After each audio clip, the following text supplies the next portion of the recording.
Good morning friends. In today's lecture we will study about more types of circuit breakers. So first we will go for air blast circuit breaker. So this is the diagram shown for air blast circuit breaker. First we will see the constructional details. Air blast circuit breaker is also called as a compressed air circuit breaker.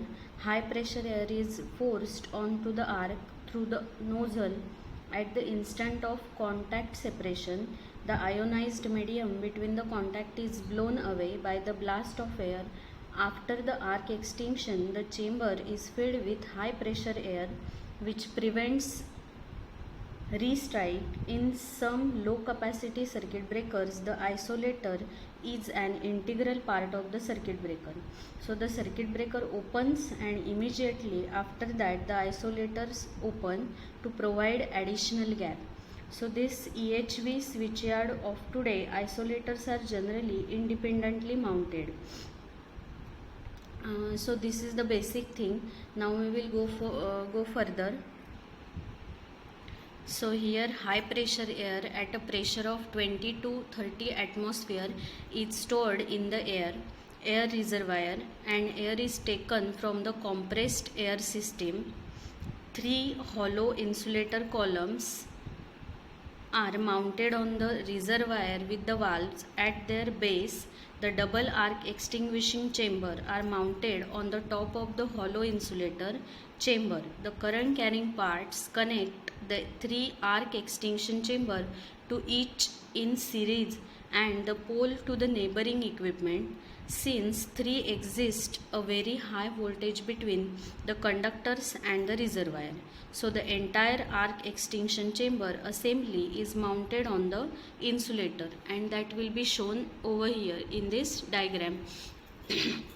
So in this diagram, atmospheric pressure P2 is given here, and here arc is getting produced. This is nothing but moving contact, and these are nothing but fixed contact, and this is the nozzle part. So here high pressure air P1 is given, and forcefully due to this air, arc is getting thrown away and it is getting produced, and here is the atmospheric pressure P2 is given.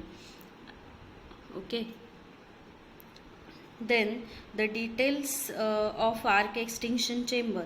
Since there are three double arc extinction poles in series, there are 6 breaks per pole. Each arc extinction chamber consists of one twin fixed contact. There are 2 moving contacts which are in the opening process. Moving contact can move axially so as to open or close. Its position, open and close, depends on air pressure and spring pressure of the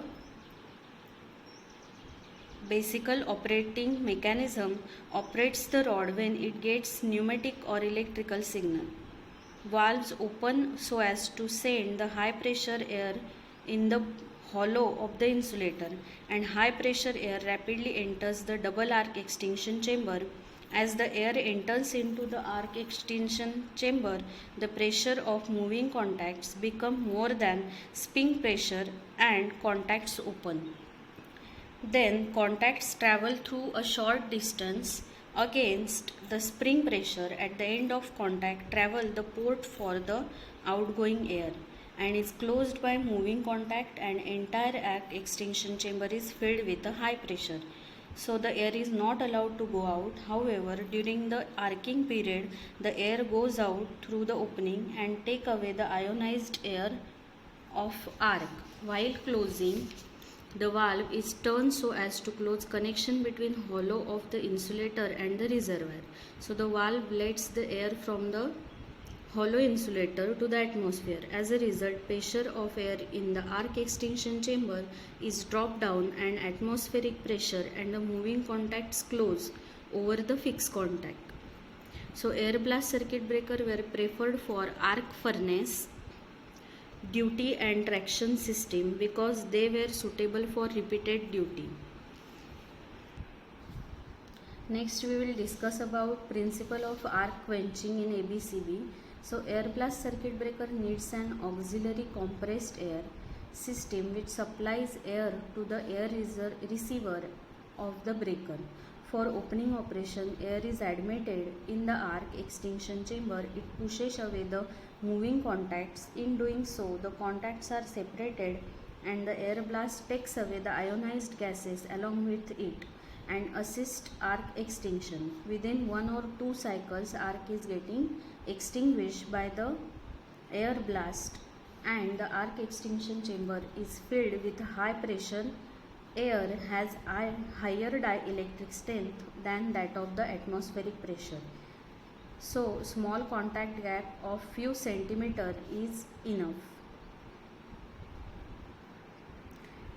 In axial blast type of airflow, the airflow from high pressure reservoir to the atmospheric through a convergent divergent nozzle.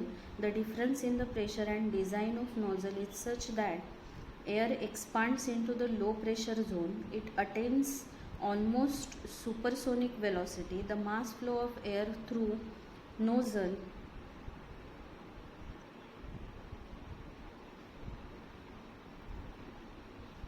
is governed by the parameters like pressure ratio, area of throat, exit area of nozzle, and is influenced by the diameter of itself. Resistance switching in ABCB. So at the earlier post zero resistance of contact space is high in air blast circuit breakers. This is because the contact clearance space is filled with high pressure air. After final current zero, the high pressure air has dielectric strength. The high restriking voltage appearing across the contact does not damp out through the contact gap because of high post zero resistance. So in this, during opening operation, air is admitted in the arc extinguishing chamber. It separates main contact and pushes the auxiliary contact. The auxiliary contacts close, thereby resistors are connected. So this is nothing but resistance switching in ABCB. It consists of again auxiliary contacts are there, then these are resistors are connected, or we can say it is called as a resistor unit. Then here piston and spring is attached over here. Then here fixed contacts are there and moving contacts which are attached to each other. These are the terminals. So as we have discussed about how it works, now we will go further for next type of circuit breaker, that is SF6 circuit breaker. Okay, so let me correct it because SF6 already we have covered in previous lecture. Now we will go for last one, that is vacuum circuit breaker. So this is the diagram for vacuum circuit breaker and it consists of bellows. So these are the bellows. Then this is nothing but overall bellow shield, and this is insulating envelope and end shield. So these are some parts that we will see in detailed manner now. But before that, how arc is getting extinguished in vacuum interrupters, that we will see. So the arc interruption process in vacuum interrupters is quite different from the other types of circuit breakers. The vacuum is as such is dielectric medium and arc is not persist in ideal vacuum. So the separation of current carrying contacts causes the vapor to be released from the contacts, giving rise to plasma, and thus as the contacts separate, the contact space is filled with vapor of positive ions liberated from the contact material, and the vapor density depends on the current in the arc.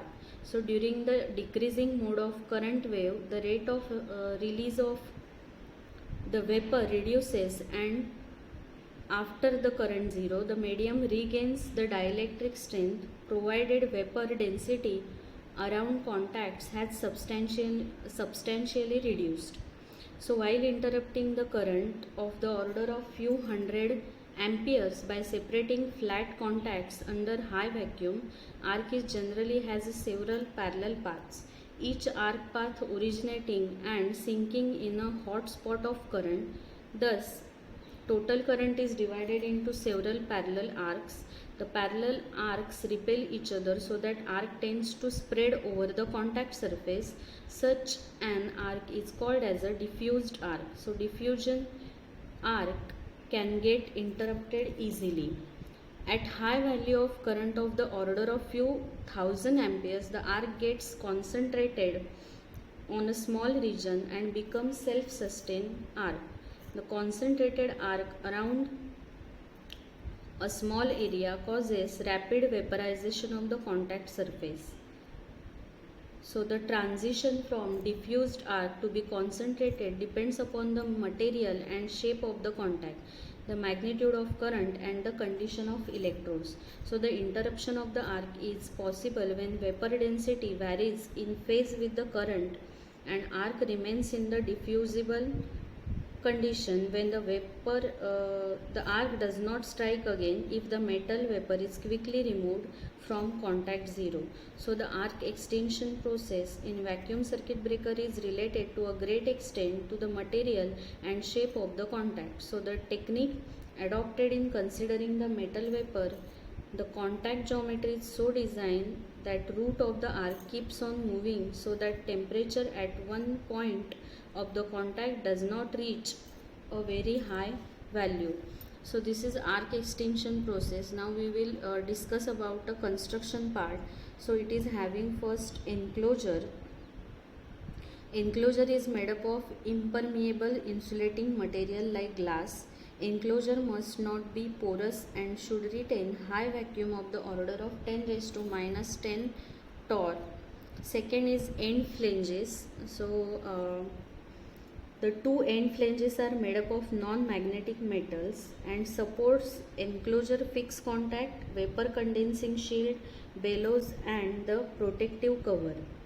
So end shield is nothing but end flanges. Then contacts are made up of large system with large disc shaped face. Disc is provided with symmetrical groovers in such a way that segments of the two contacts are not in the same line. So next part is nothing but vapor condensing shield. The metallic shield are supported on insulating housing such that they cover the contact region. The metal vapor released from the contact surface during arcing is considered or condensed on these shields and is prevented from the condensing on insulating enclosure. Then fifth one is metallic bellows. One end of the bellows is welded to the metal flange, the other end is welded to the moving contact. Bellows permit the sealed construction of interrupter and yet permit movement of the contact. Stainless steel bellows are generally used. Seals. The sealing techniques are similar to those used for electronic valve and power tube manufacturers. So these are like metal glass or metal ceramic seals. In the switchgear installation, the interrupter is housed inside the sheet metal enclosure and the metal flanges are supported on a porcelain or epoxy insulators. The moving contact is connected to the operating mechanism by means of a glass fiber rod. So vacuum interrupters are being increasingly used. A metal clad switchgear of voltage range from 3.6 volt to 15 kV. The typical ratings of such vacuum interrupters are shown over here. So this is the table for that rated current is 800 to 1600 degree, then 2500 degree and 3000 and 150 degree.